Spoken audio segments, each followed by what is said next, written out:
Assalamu alaikum guys, welcome back to the channel. And if you are a returning subscriber, thank you so much for staying tuned. But if you are a new subscriber, let me introduce myself. My name is Sally Rafiat Adeshewa. I'm a YouTuber, content creator, I'm a video editor. Well, alhamdulillah, I'm doing well for myself. On today's episode, we will be talking about a very sensitive topic on the channel today. And this topic got all the Muslim brothers and sisters AYA, because this topic is very sensitive, and whenever we talk about it, it's either the sisters go like or the brothers put more petrol to the engine. So this topic is when Allah subhanahu wa ta'ala mentioned in the Holy Quran that men can marry more than one wife. This is a polygamous topic. Shedding more light to the topic, I'll be starting with the fact that we should all understand that Islam is a very straightforward religion. There is no corner to it. Whatever Allah says is haram, no questions asked. Whatever Allah says is halal, no questions asked. There is nothing like I want to take this corner to understand what this is. It is just a perfected statement from Allah subhanahu wa ta'ala. Moving on, this verse of the Quran is Surah 4, Surah An-Nisa, verse 3, where Allah subhanahu wa ta'ala said, "And if you fear that you will not deal justly with the orphan girls, then marry those that pleases you of other women, 2 or 3 or 4. But if you fear that you will not be just, then marry only one of those your right hand possesses. That is more suitable, that you may not incline to injustice." Explaining this ayah of the Quran, what most men think is Allah commanded you to marry more than 2 wives. This verse does not seem like a command to me. It seems like just an advice. Hear me out. Advice in the sense that Allah subhanahu wa ta'ala said, if you fear that you cannot be just with these women, marry just one, so that you will not be inclined to injustice. What does this mean? It means that Allah subhanahu wa ta'ala, in his infinite mercy, already know that men are not just. No man is just. And for him to have said, if you know that you cannot be just, and this is what everybody knows, that nobody is just. And if you cannot be just, marry only one. Going into the details of the origin of this verse, we all understand that, or probably we don't know, and I would let you know now that this verse of the Quran was revealed to the Prophet ﷺ after the battle of Uhud. Because after this battle, it was the battle that the Prophet ﷺ lost most of his men, most of the Muslim brothers back then. And with this, there was a lot of orphan girls, there are a lot of widows, the battle made the women of that time women of that time fatherless, orphans, all those that would cause somebody to lose the man in their family. The verse was revealed to the Prophet ﷺ solely because of the concern of Allah subhanahu wa ta'ala over the welfare of the Muslim women of back then, and orphans who were left behind at that time without any husband or father, who died fighting for the Prophet ﷺ and for Islam in general. This verse is a verse of compassion towards women and their children. It is not a verse to compensate the sexuality of a man at all. Like, it does not even relate, because most men of these days are trying to make the verse something like Allah had made them this particular verse so that they can use to compensate their own sexual desires.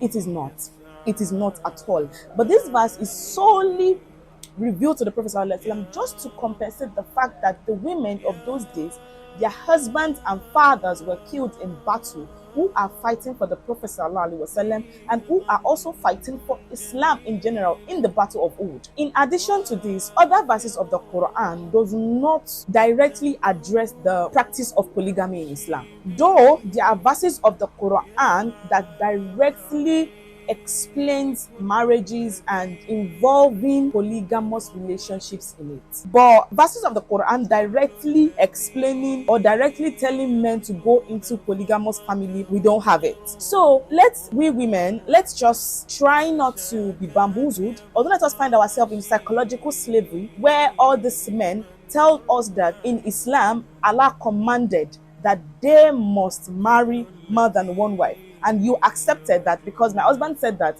Allah commanded us. In as much that Allah subhanahu wa ta'ala wants us to respect our husband, there are some certain lines they don't cross, and there are some certain lines we should not cross either. In respect to this conversation and all of that, Allah subhanahu wa ta'ala, when he created Adam alayhi salatu wasalam, and when Adam needed a companion, Allah created who? Hawa. May Allah's mercy be pleased with her. He did not create Hawa, Hawaras, or Hawares, or Hawarins for Adam alayhi salatu wasalam. He created just one companion. Just one. Just one is enough. And the Prophet ﷺ did not get married to another woman until after Khadija radiallahu anha passed away. And marrying Aisha radiallahu anha was revealed to the Prophet. It does not just go that, okay, because Khadija is dead now, I want to marry. No, it was revealed to him that you must take this woman as a wife. And when Allah subhanahu wa ta'ala wanted to create Hawa, he removed just one rib from Adam alayhi salatu wasalam. Just one rib, not two, not three, not four, just one. But this particular verse of the Quran that we all argue about, it is to compensate the woman of those days that were affected by the battle of Uhud. Following the verse of the Quran, verse 4, it is stated that he said, give them their dowry, whatever they want, unless they said that they don't want plenty things, or unless they gift it to you that, okay, because of the bounty Allah gave to me, I relieve you from the stress, I relieve you from the burden, I don't want this dowry. That is when you are free. That is when you are safe. But you will not say this verse, but it is only this verse 3 that we keep saying. Women of Islam, we need to do better. Men of Islam, we need to do better, because Islam is a religion of rules and regulation. Islam is a religion of perfection. It makes you perfect. Okay, so a non-Muslim came to meet me one day, and she asked me that, why is Islam enslaving the women? I'm like, what? What did you say? Islam is enslaving women. How? She asked me. She said to me, the men of Islam are allowed to marry more than one wife, but the women, are they not supposed to be allowed? I said no. In actual sense of it, a woman cannot marry more than one. Even in the Western world, a woman cannot marry more than one husband. But in relating to the question you asked me, Islam do not enslave women. It is even Islam that uplifts women the most. So I explained this thing to her that Allah has revealed these verses because of what happened in the battle of Uhud back in the days of the Prophet ﷺ. It was right and then that she knew that most things that she hear outside, it is not even correlating to what the explanation looks like. Don't let us spread false information. Don't let us spread false talks to people. We are Muslim. We should be known for truth. Our ilmu must be up to standard. Our ilmu is supposed to be at this peak. We don't have to do like the non-Muslims. And I saw on the internet saying women cry when they hear this verse. Don't even know what you're saying. How are we going to cry?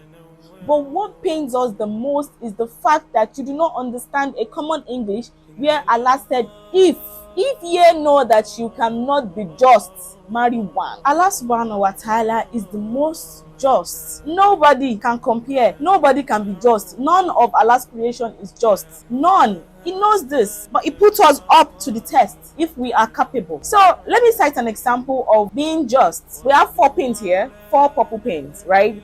And we are to share this among the wife. Unknowingly to you, one of this pin is crooked, right? So you gave your first wife the straight pin, your second wife is straight purple pin, your third wife is straight purple pin, and the last wife you gave her a crooked pin. Have you sinned to Allah or you have not sinned to Allah? Are you being just or you are not being just? This is something that you don't know. It is unknowing to you. But you have to understand the fact that Allah subhanahu wa ta'ala is all wise and all knowing, who in his infinite mercies gave us the option of marrying one wife. Marry one wife, or take your devil, sip water to eat. Don't go and be complicating your life by marrying two. Marrying two wives, you will complicate your life, you complicate your mental health. But if you have married just one, know that this is my devil. Let me be pouring palm oil on it. Or let me be pouring water on it. Let me sip my tea in peace. May Allah subhanahu wa ta'ala not let us put our hand in something that is going to make us to enter Jahannam. Ya Allah, help our Muslim brothers, help our Muslim sisters, and help me. Seriously, guys, it's not funny. It's not funny. When you purposely do something that is going to make you get questioned by Allah subhanahu wa ta'ala, you know that you cannot be just. You know that you cannot do this thing right, but then you go ahead to do it. You do not even fear the question you are going to be asked on the day of Yawm al-Qiyamah. You do not fear of the question you are going to be asked. You do not even fear of of what to say. Okay, if Allah asks you now that why do you maltreat this one and give this one princess treatment, or why is this one's princess treatment is not up to this one's princess treatment, you don't even know the answer you're going to. You don't even know the questions you are going to be asked, the answers you are going to give it. Yoruba will say, "Kọ́lọ́run má jẹ́ ká fọwọ́ ara wa ṣe ra wa." You know, that is our hand to do ourselves. May Allah subhanahu wa ta'ala continue to increase us in ilmu, continue to increase us in our deen. May Allah make us have the highest of the aqidas. May He protect us, protect our families, and may He allow us to be one of those who will enter Al-Jannah for the Firdaus. I still remain Sally Rofiat Adeshawa. Please, guys, do not forget to subscribe, like, comment, and share. And before I go, I would like to drop a question for you guys.